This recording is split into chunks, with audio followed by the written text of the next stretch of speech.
कहाँ गेले लड़का के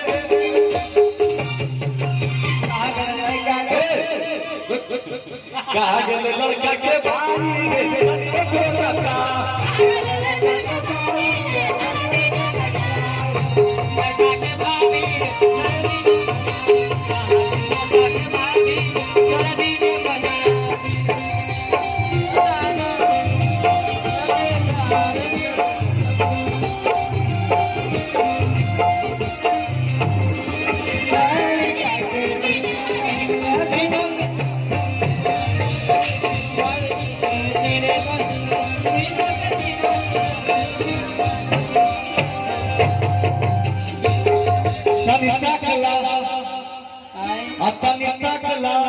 अतनिता कला दे बलिया पे अतनिता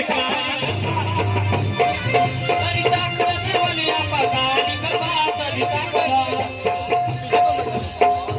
एक किसके तरफ से गाएंगे सब जो गा रही है ना लड़की की तरफ से लेकिन हम लड़का की तरफ से क्या गाएंगे लोकगीत गाएगा ना बराती गाना कैसे गा सकते हैं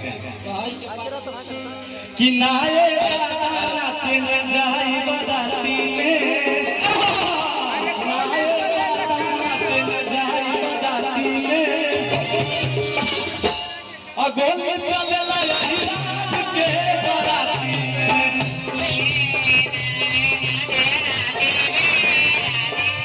अगोली चलला रात के बराती में